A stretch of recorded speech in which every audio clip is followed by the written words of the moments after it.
মুসলমান গভীর মনোযোগ। পৃথিবীর মধ্যে আসার একটা সিরিয়াল আছে, যার কোন সিরিয়াল নাই। যেটা বলেন ঠিক কি না? মানুষের প্রথম বিপদ হলো মানুষের মরণ। নাম্বার 1 হলো মানুষের মরণ, নাম্বার 2 হলো কবর, নাম্বার 3 হলো কিয়ামতের ময়দান। 1 নাম্বার হলো মানুষের মরণ। এই মরণের পেয়ালা পান করতে হবে, এর মধ্যে কোনো সন্দেহ নাই।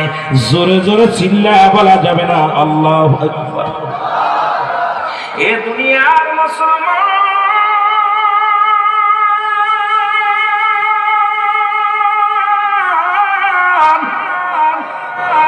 পৃথিবীর মধ্যে আসার একটা সিরিয়াল আছে, যার কোন সিরিয়াল নাই। দেখা যায় বাবা জিন্দা, সন্তান নাই, বাবার কাছে সন্তানের লাশ। ও দাদু দরদি বন্ধুরা, দিলের কান্না লাগে, শুনে নাও। কত বাবা তার মায়ের লাশটা কাঁদে নিছে, সন্তানের লাশটা কাঁদে নিছে। পৃথিবীর মধ্যেই বাবা জানে সন্তানের লাশটা কত ভারী। ওকে জিগাইবেন, চাচা আপনার মেয়ের লাশটা কত ভারী, চাচা গো আপনার কলিজার টুকরা সন্তানের লাশটা কত ভারী। ও জিগাইলেই বলবে বাবা পৃথিবীর মধ্যে এত ভারী বস্তু জীবনে পালন করি নাই। এই হাতটা দিয়ে সন্তানের যারা দাফন করলো, কাফন পরাইলো, এই জানে সন্তান আর বেদনা বাবারে। এই পৃথিবীর মধ্যে যারা বাবার লাশটা কাঁদে নিছে গো, এই পৃথিবীর মধ্যে আমার মুসলমান বাবারা, ওই সন্তান জানে বাবার লাশ কত ভারী। দাদার কাঁধে নাতির লাশ, নাতির কাঁধে দাদার লাশ, কখন যেন দুনিয়া থেকে বিদায় হয়ে যায়। আজকের মাহফিলের রাতমা কিসার পরে যে একটা গজল গাইলো, যে গজলটা আমি মাঝে মাঝেই বলি, আমি চলে যাব আমায় তোমরা ভুলা যাইও না, আমি চলে যাব আমার মরণ আসিবে কখন কেউ তো জানি না, আমার মরণ এই আমি চলে যাব আমায় তোমরা ভুলা যাইও না, আমি চলে যাব আমার মরণ আসিবে কখন কেউ তো জানি না, আমার মরণ আসিবে কখন। টাকা পয়সা দালান কোটা যাহা করেছি, সব কিছু ফেলাইয়া যাবি একাই চলেছি রে, আমি সব কিছু ফেলাইয়া যাবি। এ দুনিয়ার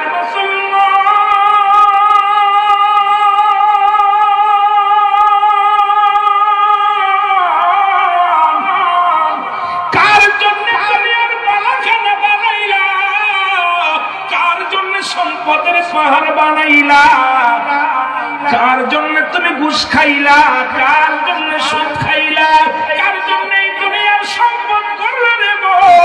এই দুনিয়ার সম্পদ খাবে লোকে, তোমার দেহ খানা খাবে পোকে। ঠিক কথা বলেন ঠিক? এই দুনিয়ার সম্পদ খাবে লোকে, আপনার দেহ খাবে পোকে। এরে কুমিল্লাবাসী শুই না, কিছুদিন আগে 18 বছর পরে লাশ উত্তোলন করা হলো।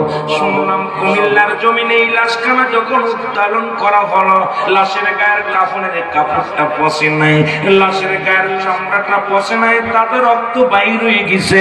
তারা আপনজনদের কাছে জিজ্ঞাসা হলো এই দেহটা কেন পচে নাই।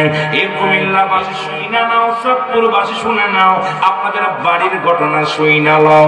এর তার আপনজন বলল, আমার বাবা কোনোদিন তাহাজ্জুদের নামাজ ছাড়ে নাই, জীবনে কোনোদিন মিথ্যার আশ্রয় নেই নাই, জীবন কোনোদিন চগলখুরি করে নাই, কাউকে ঠগায় নাই।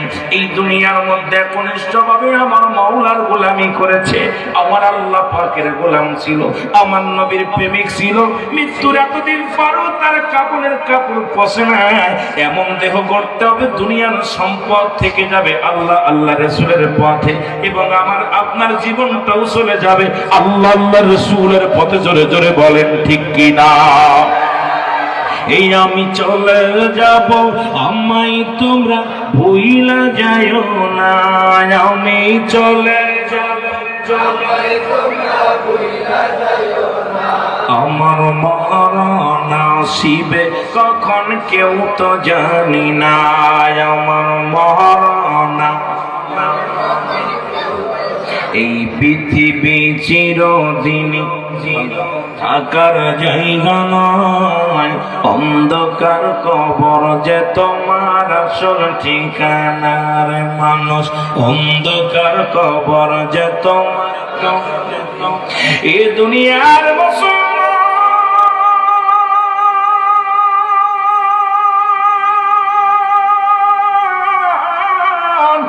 মানুষের মৃত্যু হয় দুইটা টাইম গো,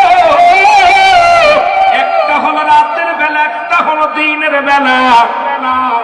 দুইটা টাইমে মরণ হয়, দুইটা টাইমে মরণ হয়, একটা হলো রাতের বেলা, একটা হলো দিনের বেলা গো। দিন শেষ করেছেন, মৃত্যুবরণ করে নাই, রাত শুরু করেছেন, মৃত্যুবরণ করেন নাই। পরবর্তী সময় আপনার জন্য কি নিয়ামত বয়ে আনছে আপনি নিজেও বলতে পারেন না। এই রাত আপনার কেটে যাবে, মৃত্যু হবে না, কেউ গ্যারান্টি দিতে পারবো না। জোরে জোরে চিল্লায়া বলেন ঠিক কিনা?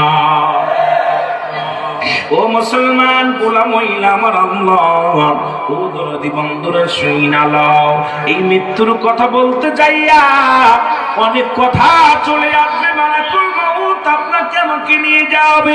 আল্লামা মুফতি আমজাদ আলী সাহেব একটা কিতাব লেখেন, কিতাবের নাম্বার শরিয়াত।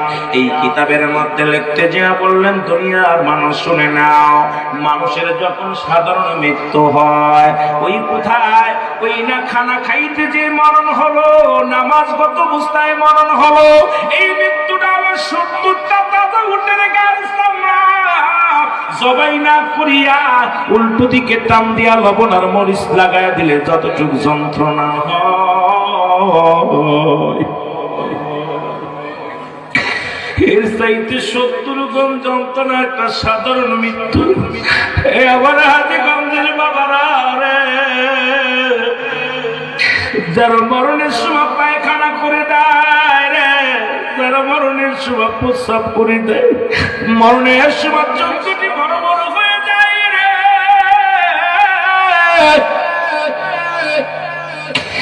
মরণের সময় যে পা বাইর হয়ে যায়, তাদের মৃত্যুটা কত কঠিন হয়। আল্লাহ, ও আমার আল্লাহ, আল্লাহ তোমার বান্দা বান্দির মৃত্যুটা সহজ করে দিও আল্লাহ। মুসলমানদের মালাকুল মউত যখন আসবে গো আল্লাহ, ওই মরণ যন্ত্রণা আমাদের সহজ করে দিও। জোরে জোরে চিল্লায়া বলা যাবে না আল্লাহু আকবার। এই আমি চলে যাব, আমায় তোমরা ভুইলা যাইও না। আমি চলে যাব, আমার মরণ আসিবে কখন কেউ তো জানি না। আমার দাদু ভাই আস্তে আস্তে আমরা আলোচনা যাই মহব্বতে। আমার মরণ আসিবে কখন, আল্লাহ নিজেই বলে কুল্লু মান আলাইহা সব শেষ করে দিবে কে? আরো জোরে বলেন কে? এ দুনিয়ার মুসলমান গভীর মনোযোগ, এই মাটি ফাঁকি দাও, এই সম্পদ মানুষের ফাঁকি দাও। আল্লাহ বলে বান্দারে, এই জমিনটা আমি রাখবো না, এই জমিনটা আমি চূর্ণ বিচ্ছিন্ন করে দিব। দালাল কুটার বাহাদুরি করো, সম্পদের বাহাদুরি করো, 200 বিঘে 500 বিঘে জমির বাহাদুরি করো না মুসলমান। আল্লাহ কয় জমিনটা আমি রাখবো না, এই জমিনের ভিতরে যত মাটি আছে সব মাটি পুড়ে আত্মা বানায় দিব। এই জমিনের ভিতরে যত পানি আছে সমস্ত পানিগুলো আমি আল্লাহ পুড়ে ছাই বানায় দিব। যেদিন কিচ্ছু বলতে কিচ্ছু থাকবে না, সেদিন থাকবো শুধু আমি আল্লাহ। গোলামি করব কার? জোরে বলেন কার? আওয়াজ হয় না বাবা, কার? গোলামি করবেন আমার আল্লাহ। আল্লাহ কয় যেদিন কিচ্ছু থাকবে না সব কিছু আমি জন্য বিচ্ছিন্ন করে দিব। এই পৃথিবীটা মাটিগুলো পুরা তামা বানা দিব, জমিনের পানিগুলো পুরা বানা দিব স্যার। যেদিন কিচ্ছু থাকবে না সেদিন থাকবো শুধু আমি আল্লাহ, আর আমি আল্লাহ থাকবো আমার নবীর ভালোবাসা নিয়ে। এই জন্য তো সুন্নিরা নবী নবী বইলা পাগল, আল্লাহ তাকে নবীর ভালোবাসা নিয়ে থাকবো। আমরাও থাকতে চাই নবীর ভালোবাসা নিয়ে। জোরে জোরে চিল্লায়া বলা যাবে না মারহাবা। আমার দয়াল নবী বিহনে আপন বলতে কেহ নাই জগতে, আমার আপন বলতে। সবাই চোখের পানি ছেড়ে বললেন আমার দয়াল নবী বিহনে আপন বলতে। ও নবী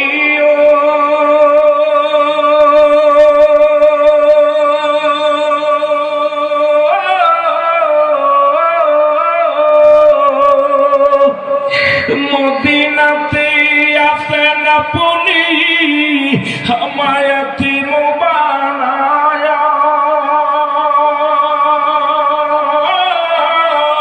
হাজি গন্ধের আশিক কান্দে নবী আপনার প্রেমে পইরা।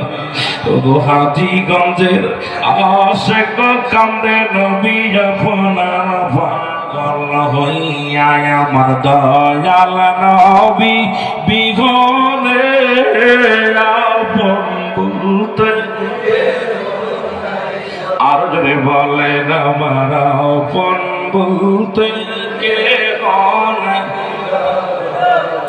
ভেবে দেখি আমি সবই মিশে অগমিশে মায়ার সংসারে। আপন বলতে কেহ নাই জগতে, আমার আপন বলতে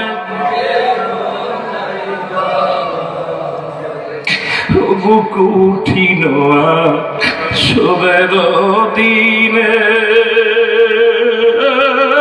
নবী গো আপনার দিদার গুলাম চাই সব অখানে। দয়া করে দেন গো দেখা, দয়া করে দেন গো দেখা, কান্দে আপনার আশিকে আপন বলতে। এ দুনিয়ার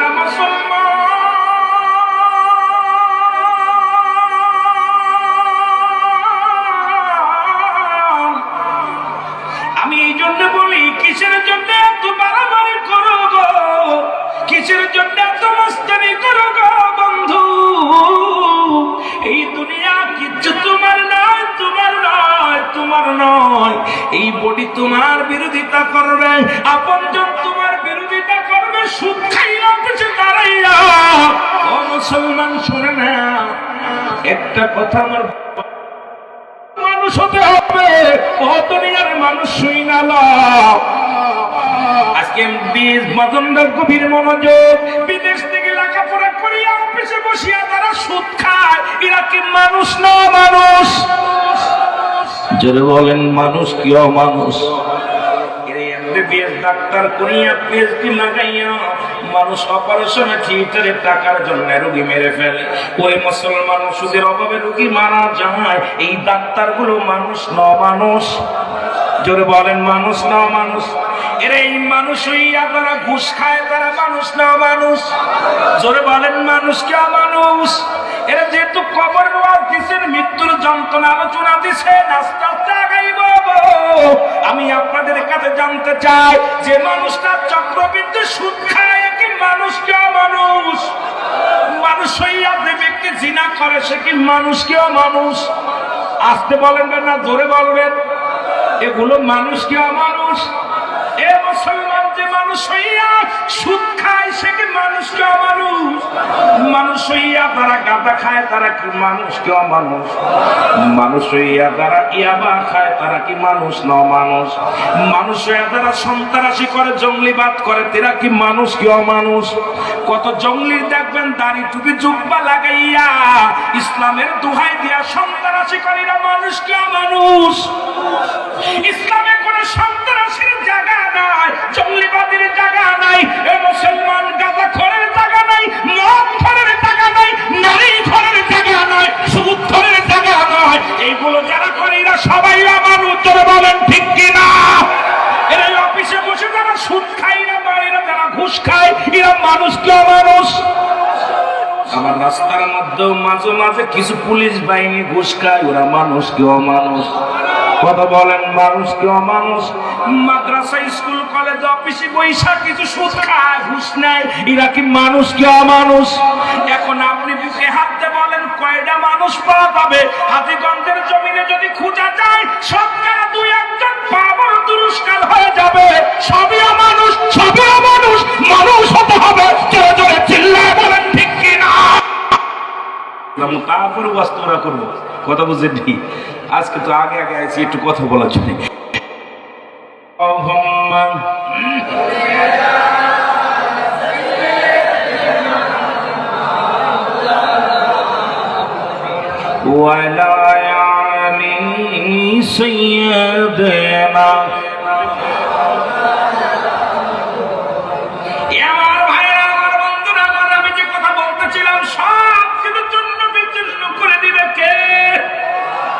মনে আছে আমার কথা? কোরআনের কথা, কুল্লু মান আলাইহা ফান, সব শেষ করে দিবে কে? জোরে বলেন কে করে দিবে?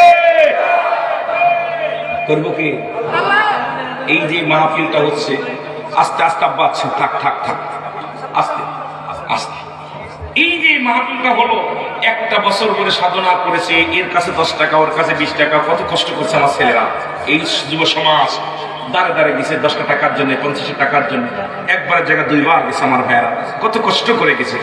এরপরে মাহফিলটা এখনো পর্যন্ত আনন্দ আছে। যখনই আখেরি মোনাজাত হবে, হৃদয়ের ভিতরে একটা কান্নার ঢেউ এসে যাবে। আহারে, একটা বছর সাধনা করেছিলাম জান্নাতের বাগানের অপেক্ষায়, আইব আইব আইব।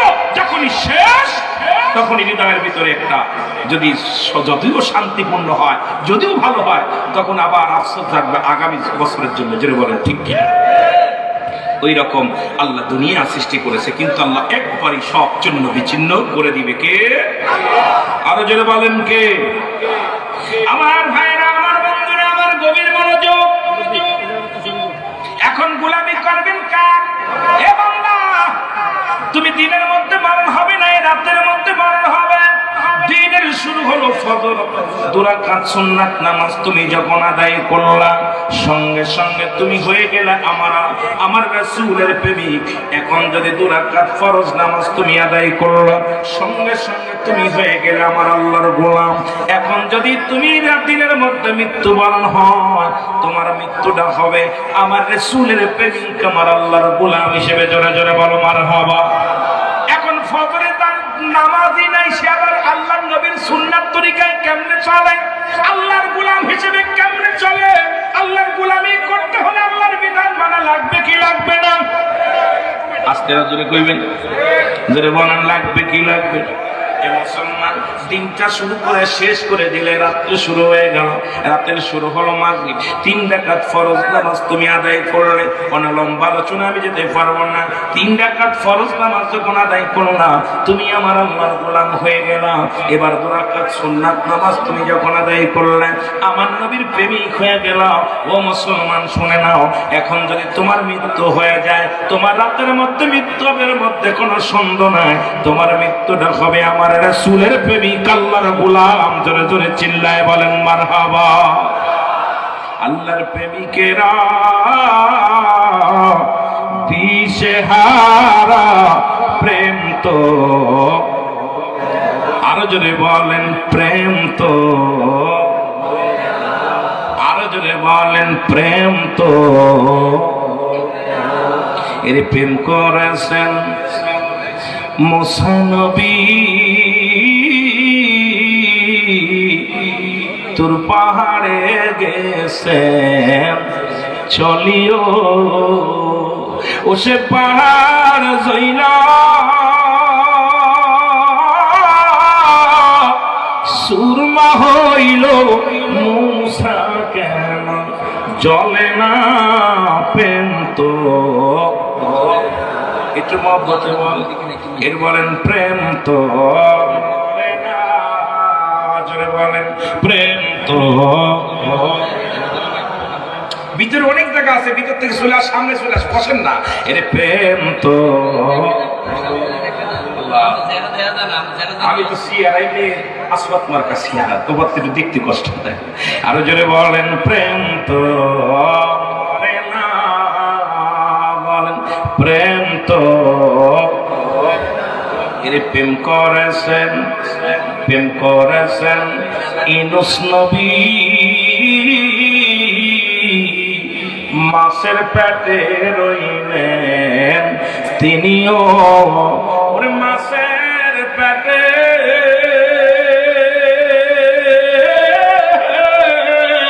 রইলেন ইউনূস, হজম কেন হলো না প্রেম তো।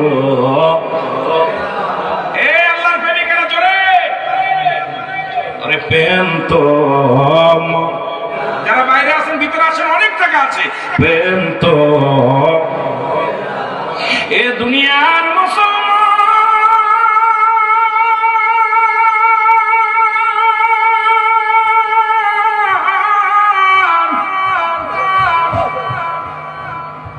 একটু মৃত্যুর কথা বলতে গেলে একটু দূরে চলে যায় রে। বলকের বাদশা ইব্রাহিম আদম নাম শুনেছেন? যারা বলেন শুনছেন। ইব্রাহিম আদম উনি ছিলেন একজন ভালো ব্যক্তি, কিন্তু অত্যাচারী, মানুষকে জুলুম করতেন, জুলুমকারী ছিলেন। আল্লাহ তাকে একটা সতী সাথী নারী দান করেছিল। ফিরাউনের বিবির মতো, আসিয়ার মতো একটা আল্লাহ নারী জুঠা দিয়েছিল। মুসলমান প্রতিনিয়ত প্রজাদেরকে কষ্ট দিত। একদিন বিবি ডাক দেখায়, স্বামী রে, তোমার কি মরণের ভয় জাগে না? মরণ একদিন আসবে, মরণের কথা চিন্তা করো। ও মুসলমান, আবার অন্য একটা কিতাবের মধ্যে দেখলাম ইব্রাহিম আদম ওনার এক উজির বা একজন, ওনার একজন কি বাদাম দেন, ও মুসলমান, ওনার একজন জনগণ বা উজির ওনার উঠ হারিয়ে গেছে। ওইটার মধ্যে একটা ইতিহাস দেখলাম, ছাদের উপর দিয়ে ঘুরে প্রেশানিত হয়ে যায়। ইব্রাহিম আদম কয়, কি রে তুই এত প্রেশানিত কেন, এত টেনশন করিস কেন, এত ঘামছিস কেন? কয় আমার উঠ হারায় গেছে। কয় উঠ হারায় গেছে, তুই ছাদের উপরে দিয়া কি করিস? কয় ইব্রাহিম আদম রে, আমি যদি ছাদের উপর দিয়ে ঘোরাঘুরি করলে উঠ পাবো না। তুমি ভাবতে পারো, তুমিও জেনে রাখো, ওই বালাখানায় শুইয়া শুইয়া মাওলারে পাওয়া সম্ভব নয়। জোরে জোরে চিল্লা বলা যাবে না মারহাবা।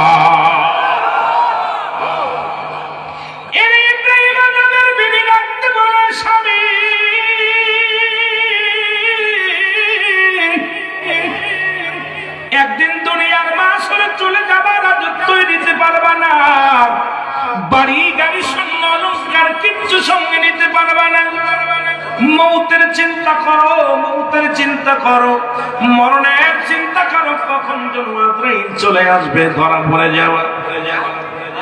কই বিবিরে আমার অন্তরে কেন মরণের ভয় নাই?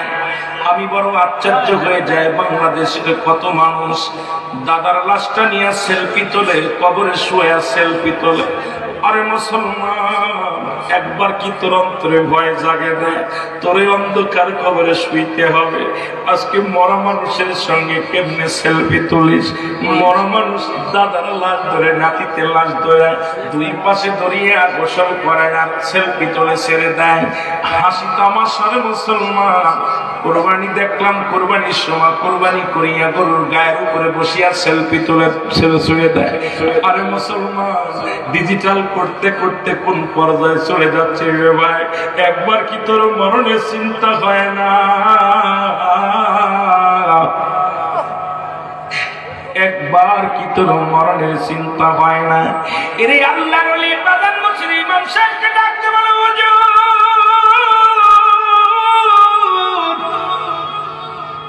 আমার স্বামীকে একটা ওষুধ দেন, একটু চিকিৎসা করেন, একটু দোয়া করেন, যাতে করে আমার স্বামীর অন্তরে মরণের ভয় জাগে, দুনিয়া দুনিয়া দুনিয়া নিয়ে যেন পাগল না হয়। এবার আসিয়া হুজুর এসে ইব্রাহিম আদমকে বললেন, ইব্রাহিম আদম, তোমার কি মরণের ভয় জাগে না? কয় না। কয় তুমি বেশি বেশি মরণের চিন্তা করবা, কবরের চিন্তা করবা। ইব্রাহিম আদম 500 দিয়ে, 500 সোনার দিয়ে, 500 সোনার দানা দিয়ে একটা তসবিহ বানাইলেন। সকালবেলা 100 বার পরে মউত মউত মউত, রাত্রেবেলায় 100 বার বা 500 বার পরে মউত মউত মউত।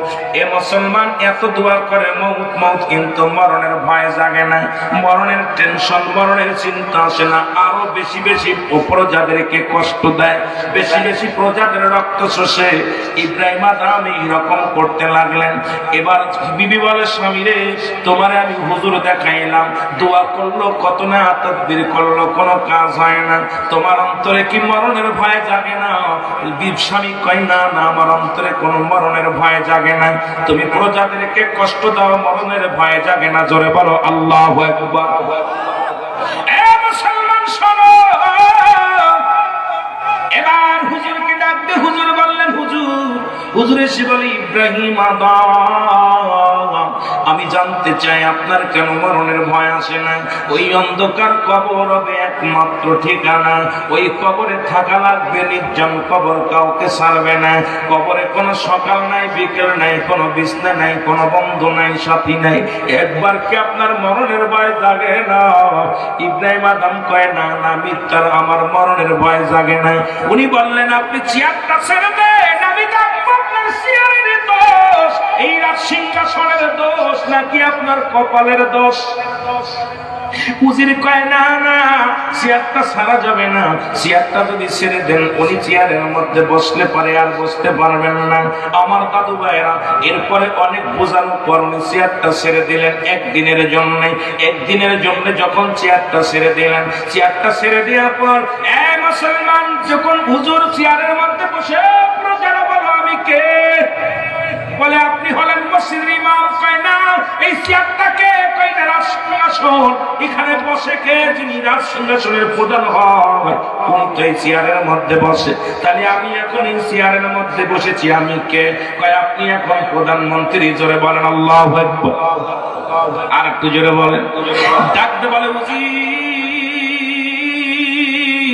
ইব্রাহিম আদমকে হ্যান্ডকাপ পরাইয়া দাও। উজির বলে, কি বলতে চান? আমি হ্যান্ডকাপ পরাইবো? বলে, হ্যাঁ, আমি হুকুম দিছি নাই, তোমার শিরচ্ছেদ করা হবে। আমার হুকুম, ইব্রাহিম আদমের হাতের মধ্যে হ্যান্ডকাপ পরাও। হ্যান্ডকাপ পরানো হলো। ডাক দিলেন জল্লাদকে, জল্লাদ কোথায়? তরবারি নিয়ে আসো। এই মাত্র তরবারি নিয়ে আসো। আমি যখন হুকুম দিয়া দিব, ইব্রাহিম আদমকে কাল্লাটা এক কবে কেটে ফেলবা, কারণ ইব্রাহিম আদমকে দুনিয়ার মধ্যে বাঁচায় রাখা যাবে না। ইব্রাহিম আদম কথা শুনিয়া থরথর করে কাঁপন শুরু করেছে, দরদর করে জমিনের মধ্যে ঘাম ঝরেছে। বাদাম চর্চা, বাদাম কি করছে? চোখ দিয়া ঝরঝর করে পানি ঝরা শুরু করেছে। ইব্রাহিম আদম থরথর করে কাঁপতেছেন। বলে, তুমি কাঁপো কেন? কাঁপতেছো কেন? ভয় কিসের? এবার হুজুর ডাকতে বলেন, ও ইব্রাহিম আদম, আর বেশি একটু পরে তোমার শিরচ্ছেদ করা হবে। যা পরানে চাই খেয়ে নাও, যা দেখার দরকার দেখে নাও, যা শোনার দরকার শুনে নাও। জল্লাদ তরবারি নিয়ে হাতের মধ্যে নিয়ে দাঁড়ায় আছে, কখন যেন হুকুম আসবে, এক কবে দ্বিখণ্ডিত করে ফেলবে। জল্লাদ বলে হুকুম দেন হুজুর, হুকুমের অপেক্ষা আছি। তত্তর করে কাঁপে ইব্রাহিম আদমকে। হুজুর বলে ও ইব্রাহিম আদম শোনো, তোমাকে আমি তিনটা প্রশ্ন করব, যদি উত্তর দিতে পারো তাহলে তোমার মৃত্যুদণ্ড মাফ হয়ে যাবে। বলে কি বলো? তিনটা প্রশ্ন। উত্তর যদি দিতে পারো, নাম্বার 1 প্রশ্ন, তুমি এত কাঁপছো কেন? থরথর করে কাঁপছো। বলে কত মানুষের ফাঁসি দিলাম, কত মানুষের মৃত্যুদণ্ড দিলাম, নিজের সামনে ওই হুকুম পড়ে যাবে, আমার গর্দান পড়ে যাবে, এই ভয়ে আমি থরথর করে কাঁপতেছি। জীবনে এত মৃত্যু দেখি না, এত কাছ থেকে আজকে আজরাইল সামনে। এই বলে প্রশ্নের জবাব ঠিক আছে। 2 নাম্বার প্রশ্ন, তোমার গা দিয়ে কেন দরদর করে গাম ধরে? বলে আমি প্রেশানিত হয়ে যাচ্ছি, নিজের ভুলে নিজের মাসুল দিতে হয় গো। কোন উপায় বাঁচা যায় কিনা প্রেশানিত, কোনো বুদ্ধি পাই না, কোনো বুদ্ধি পাই না, কোন উপায় বাঁচা যায় কিনা। এই জন্য আমার গা দিয়ে ঘাম ঝরে। বলে প্রশ্নের জবাব ঠিক আছে। 3 নাম্বার, তোমার চোখ দিয়ে কেন পানি বাইর হয়? কয় আহারে মরো, কত বালাখানা বানাইলাম, কত বাড়ি বানাইলাম, কত কিছু করে গেলাম, এখন নিজের ভুলেই নিজের মৃত্যুদণ্ড হয়ে গেল। এই ভয়ে আমি কোন উপায় বাঁচা যায় কিনা বুদ্ধির জন্য কান্দি। জোরে জোরে চিল্লায় বলা যাবে না আল্লাহু আকবার।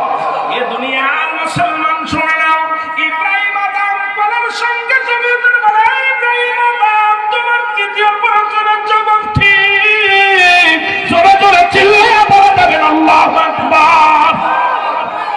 3 নাম্বার সওয়ালের জবাব তুমি ঠিকই দিছো। এই নাও তোমার রাজ সিংহাসন। তোমার কপালের দোষ, তোমার রাজ সিংহাসনের দোষ, তোমার কপালের দোষ নেই, যে সিংহাসন চেয়ারের দোষ। এই চেয়ারের মধ্যে বসলে তুমি আল্লাহকে বলে যাও। আজকে বাড়ি পাইলা, গাড়ি পাইলা, সুন্দর দেহটা পাইলা, এই দেহ নিয়ে আল্লাহর গোলামি করলা না, রাসূলের প্রেমের মালা গলায় পড়লা না। যখন তুমি ব্যাধি হয়, যখন অসুস্থ হয়ে যাও, অসল হয়ে যাও, তখন আল্লাহরে ডাকো রে বান্দা। যখন দেহটা ভালো থাকে, আমার মাওলার প্রেম কেন অন্তরে জাগে না? জোরে জোরে চিল্লায় বলা যাবে না আল্লাহু আকবার। বলে ইব্রাহিম আদম এই নাও তোমার সিংহাসন ফিরিয়ে নাও। ইব্রাহিম আদম কয় না না না না, যে সিংহাসনে বসলে আমার মাওলার প্রেম জাগে না, যে সিংহাসনে জাগলে বসলে আমার মৌতের ভয় করে না, যে সিংহাসনে বসলে আমার মরণের চিন্তা হয় না। আমি ইব্রাহিম আদম আজ থেকে আর সিংহাসনে বসবো না, আমি আজ থেকে আমার বসত বাড়ি বানাবো জঙ্গলায়। জোরে জোরে চিল্লায় বলা যাবে না আল্লাহু আকবার। দেখ না ফরিদ করিল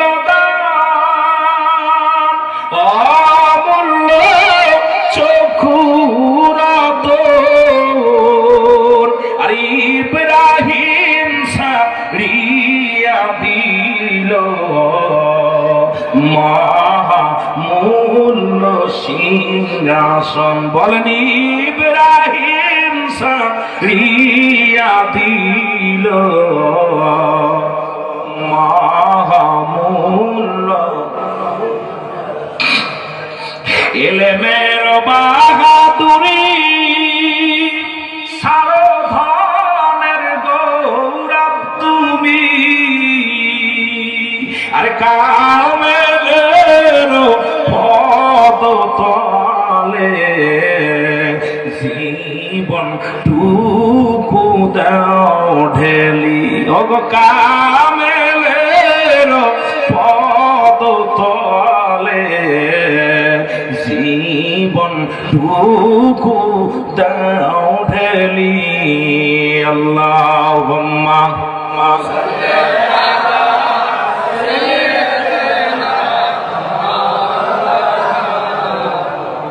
মোহব্বতে বলেন আলা আলি সাইয়্যিদিনা। বাবারে জোরে জোরে বলেন আল্লাহুম্মা সাল্লি আলা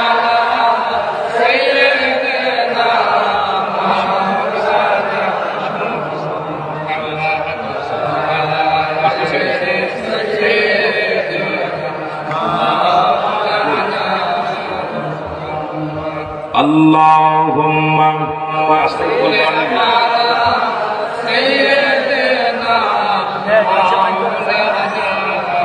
ওয়ালা আলি সাইয়্যিদিনা। আমার ভাইরা, আমার বন্ধুরা, আমার সৈন্যরা, এই জন্য মৃত্যুর চিন্তা করতে লাগলে এই দুনিয়ার মধ্যে একমাত্র ওই ব্যক্তি উত্তম যার অন্তরে মরণের ভয় ঢুকছে গো, যার অন্তরের ভিতরে কবরের ভয় ঢুকছে, যার অন্তরের ভিতরে বাগান জাহান্নামের ভয় ঢুকছে, যার অন্তরের ভিতরে এই দুনিয়ার প্রেম বাদ দিয়া মাবুদের প্রেম ঢুকছে, ওই ব্যক্তি দুনিয়া থেকে উত্তম। জোরে জোরে বলেন ঠিক কিনা? আমার ভাইরা, আমার বন্ধুরা, আমার মৃত্যুর যন্ত্রণার কথা বলতেছিলাম গো। এই যন্ত্রণার কথা বলতে যাইয়া ঈসা ইবনে মরিয়মের একটা কথা আমার বারবার মনে পড়ে যায়। মরিয়ম আলাইহিস সালাম ডাকতে বলে, ঈসাকে ডাকতে বলে, বাবা তুমি কই? আমার জন্য কিছু ফল নিয়ে আসো। বাবারা লক্ষ্য করে শুনবেন, ফল নিয়ে আসতে গেলেন সন্তান। এদিকে আজরাইল আলাইহিস সালাম মা মরিয়মের সামনে হাজির। আল্লাহু আকবার বলেন। মরিয়মকে সালাম, আজরাইল আসসালামু আলাইকুম মা মরিয়ম। মরিয়ম কো আলাইকুম আসসালাম, কে? আমি মালাকুল মউত। আল্লাহু আকবার বলেন। একটু জোরে চিল্লায় বলেন, কে? মালাকুল মউত। বলে, মালাকুল মউত তুমি কিসের জন্য আসছো? বলে, মা গো এখনই তোমার বিদায় নিতে হবে, কারণ দুনিয়া থেকে বিদায় নিতে হবে, আল্লাহর হুকুম আছে, আপনার বিদায় নেওয়া লাগবে। মরিয়ম আলাইহিস সালাম ডাকতে বলে, আজরাইল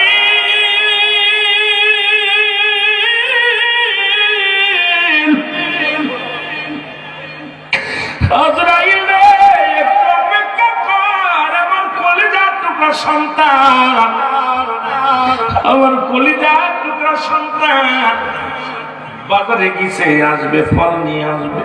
এরপরে তুমি আমার জানটা বাইর করো, আমি দুইটা কথা বলে যেতে চাই সন্তানের লগে। আজরাইল কয়, না না, মা হুকুম করেছে এখনই আপনার বিদায় নিতে হবে। 2 মিনিট, 1 মিনিট আমি দেরি করতে পারবো না। মা মরিয়ম, আজরাইল আমি মরণের ভয় করি না, আমার তুমি নিয়ে যাবো, তবে একটু দেরি করো, আমার সন্তানের সাথে একটু দুটি কথা বলার সুযোগ দাও। আজরাইল কয়, না না না, সুযোগ দেওয়া যাবে না রে। আজরাইল বলে, আজরাইল তাহলে নিয়ে যাও, আমাকে নিয়ে যাও। আজরাইল জানটা বাইর করে নিয়ে গেলেন।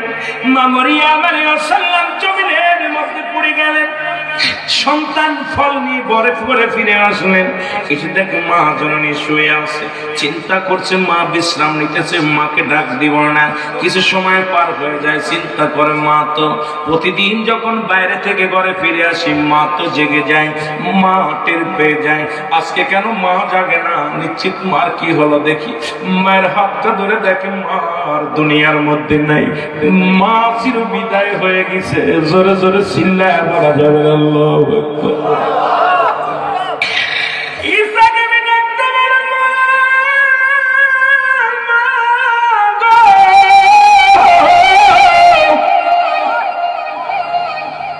তুমি আমার এতিম বানায়া দুনিয়া থেকে বিদায় নিয়ে গেলে গো মা।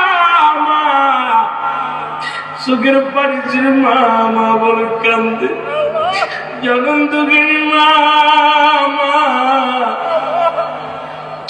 ঈসা আলাইহিস সালাম ডাকতে বলে, আমার আল্লাহ একবার আমার মার জাগানোর সুযোগ দিয়ে দেন, আমি মায়ের সাথে দুটি কথা বলবো। হুকুম দিয়ে দিলেন। সঙ্গে সঙ্গে মা জননীকে ডাকলেন। মা ডেকে উঠানোর পর মা বলে ডাক দিলেন। মা উঠে বলেন, মাকে জিগায়, মা গো আমি তোমার কাছে জানতে চাই, মালাকুল মউত তোমার জানটা নিয়ে গেছে, মা গো তোমার সঙ্গে আজরাইল কি ব্যবহার করেছে এটা জানতে চাই। এর মা মরিয়ম আলাইহিস সালাম ডাকতে বলে, বাবা মরিয়ম, বাবা ও বাবা, শুনবে বাবা, শোন, পৃথিবীর মধ্যে দুনিয়ায় আনতে যত কষ্ট হয়েছে, এই পৃথিবীর বুক থেকে জানটা বাইরে হয়েছে, এত কষ্ট আমার দিছে, এই মৃত্যু এত কষ্ট আমি আগে বুঝতে পারি নাই। আমার পুরোটা দেহের মধ্যে যন্ত্রণা, পুরো দেহটার মধ্যে যন্ত্রণা শুরু হয়েছে। আর মুসলমান শুনে নাও, ঈসা আলাইহিস সালাম ডাকতে বলে, আজরাইল কই তুমি গো? আজরাইল সামনে হাজির হয়ে গেছে। ডাকতে বলে, আজরাইল আমার মায়ের জানটা তুমি কেমনে বাইর করেছো বলো। আজরাইল বলে, হুজুর আপনার মা সামনে জানটা বাইর করেছি। আমি পৃথিবীর মধ্যে আমি এত বড় দানব, জমিনের মধ্যে থাকে আমার পা, আসমানে থাকে আমার মাথা, পৃথিবীর সমস্ত পানি যদি আমার মাথার উপরে ঢেলে দেয়, একটু পানি জমিনের মধ্যে গড়াইয়া পড়ে না। আর সবার রূহ বাইর করার জন্য আমি জমিনের মধ্যে আসি না, একমাত্র ইমানদারের রূহটা বাইর করার জন্য, কবজ করার জন্য আমি জমিনের মধ্যে আগমন করি গো। আর যাদের বদনসিব, যাদের পৃথিবীর মধ্যে জাহান্নামীদের জানটা আমি বাইর করি, দুনিয়ার মধ্যে গুনাহগারের জানটা বাইর করি, ওই আসমান থেকে এমন একটা হুক্কার মারি গো, সঙ্গে সঙ্গে কলিজাটা ফেটে যায়। এই কলিজাটা ফেটে যায়, কান্দে রক্ত বাইর হয়, নাকে রক্ত বাইর হয়, প্রস্রাব পায়খানা করে দেয়, অত্যন্ত কষ্ট দিয়া তার মৃত্যু হয়। একমাত্র ইমানদারের রূহটা বাইর করি আমি জমিনের মধ্যে এসে। এ মুসলমান শুনে নাও, বলে আপনার মায়ের মাথার উপরে শুধু হাত মোবারক রেখেছিলাম, মায়ের বুকে দুধ খাইতে খাইতে সন্তান যেমনি ঘুমায় যায়, আপনার মায়ের রূহটা আমি এমনি বাইর করেছি। মা মরিয়ম ডাকতে, আজরাইল কি শোনাইলা? এই মৃত্যু যদি এত কঠিন রে, কঠিন মৃত্যুটা কত কঠিন হয় ও আমার হাজীগঞ্জের বাবারা। এই মৌতের পেয়ালা, মরণের পেয়ালা পান কর্তব্যের মধ্যে কোনো সন্দেহ নাই। মরণের আগে মরো, ওই মরণ কিন্তু কাউকে ছাড়বে না, জোরে বলেন ঠিক কিনা? এই আমি চলে যাব, আমায় তোমরা ভুইলা যাইও না, আমি চলে যাব, আরো জোরে বলেন, আমি চলে যাব, আমায় তোমরা ভুইলা যাইও না, আমার মরণ আসিবে কখন কেউ তো জানি না, আমার মরণ আসিবে,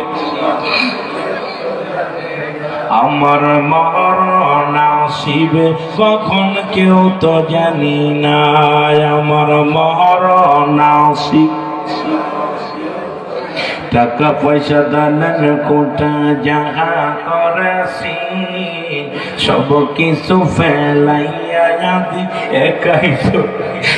আমি যাবার কালে ভেবে দেখি আমার কেহ নাই, আমি যাবার কালে আরো জোরে বলেন, যাবার কালে ভেবে দেখি আমার কেহ নাই, আমার মরণ আসিবে। এ দুনিয়ার মুসলমান,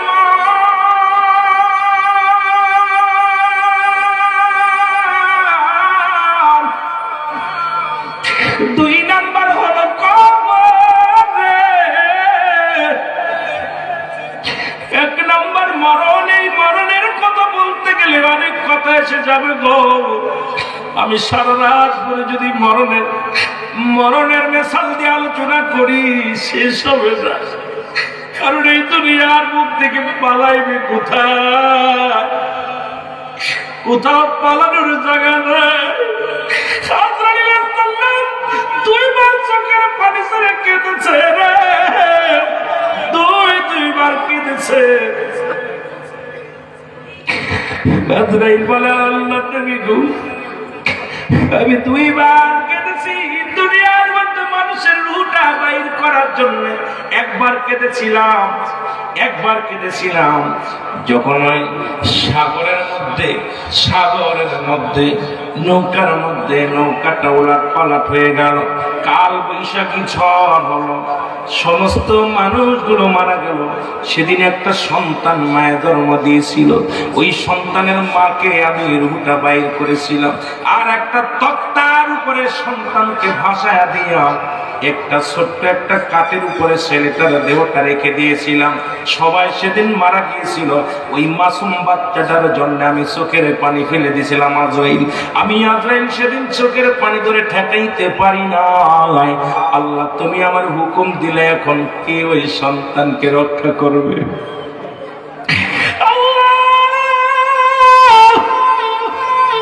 এই সাগরের মধ্যে এসে সন্তান কেমনে বাঁচাইবা, কেমনে খাওয়াইবা? তার মারাও নিয়ে আইলা, তার বংশের সবাইকে তুমি নিয়ে আইলা, আমার হুকুম দিলে আমি নিয়ে আইলাম। আর একবার কেঁদেছিলাম সাদ্দাত যখন জান্নাত বানাইলো, জান্নাত যখন কমপ্লিট হয়ে গেল, জান্নাতের ভিতরে ঢুকবে, তখন আমি আজরাইল হুকুম পেয়েছিলাম, আমার আল্লাহর হুকুম আনতে হবে। আজরাইল অনেকগুলো সাদ্দাত বানাইছিল যাতে ধরতে না পারি। আমি আজরাইল যা দেখি রে শত শত সাদ্দাত বানাইয়া জান্নাতের চারিপাশে দাঁড় করে রেখেছে, আমি আসল সাদ্দাত চিনতে পারি না। সেদিন আল্লাহ হুকুম পেয়ে আল্লাহকে বলেছিলাম, আল্লাহ আপনি হুকুম দিয়েছেন অমুক সময় সাদ্দাতের রুহটা বাইর করতে হবে। এখন আমি এসে দেখি আসল সাদ্দাত কোনটা চেনা বড় দায়। আল্লাহ বলে আমি যখন হুকুম দিছি ঠিক 1 মিনিট আগেও না 1 মিনিট পরেও না আসল সাদ্দাত জমিনের মধ্যে পড়ে যাবে। সেদিন সাদ্দাত যখন জান্নাতের মধ্যে এক পা ঢুকায় দিছে, দ্বিতীয় পা ঢুকাবে, আমি পিছন থেকে টেনে ধরেছিলাম, বলছিলাম সাদ্দাত আর যাইতে পারবি না। সাদ্দাত সেদিন অনুনয় বিনয় করে কেঁদেছিল আর বলছিল, আজরাইল একটা সুযোগ দাও, আমি ওই জান্নাতটা দেখবো। এত শখ করে বানাইলাম, এত সুন্দর করে বানাইলাম, এই জান্নাতটা একবার দেখার সুযোগ আমারে করে দাও। আল্লাহর হুকুম নাই। সেদিন ওই সাদ্দাতের কান্না দেখে আমি আর চোখের পানি ধরে রাখতে পারি নাই। এইরকম আমার দেশে অনেক ভাই বড় শখ করে বিদেশ থেকে কামাই করে আনিয়া বাড়ি বানাইছে, একদিন শুয়ে যেতে পারে নাই। অনেক বিল্ডিং বানাইলো, অনেক সম্পদ করলো, ভোগ করে যেতে পারি না। আজরাইলের হুকুম আছে, সঙ্গে সঙ্গে পড়ে গেছে। জোরে জোরে চিল্লায় বলা যাবে না, ঠিক কিনা? ইনি মুসলমান। এবার আল্লাহ বলে, আজরাইল ওই 2 ব্যক্তিকে তুমি চিনতে পারছো নি? ওই 2 ব্যক্তি একই ব্যক্তি। শুইনা লাও, ওই সাগরের মধ্যে যে বাচ্চাটাকে আমি বাঁচাইলাম তার মার রুহটা তুমি বাইর করেছিলে। ওই সাদ্দাতকে আমি জঙ্গলের মধ্যে বাঘের দুধ খাওয়ায়া তারে মানুষ করলাম। এই দুনিয়ার মধ্যে তারে আমি লালন পালন করার সুযোগ আমি আল্লাহ করে দিলাম। জঙ্গলের মধ্যে সে বসত বাড়ি বানাইলো, পৃথিবীর মধ্যে রাজত্ব পাইয়া আমি আল্লাহর সঙ্গে আমি আল্লাহর জান্নাতকে অস্বীকার করেছে, নিজেই জান্নাত বানাইলো, নাফরমানি করলো। এই জন্য আল্লাহ কয় মানুষের মধ্যে বেঈমান। আল্লাহ কয় হাবিব রে আপনার কদমের মধ্যে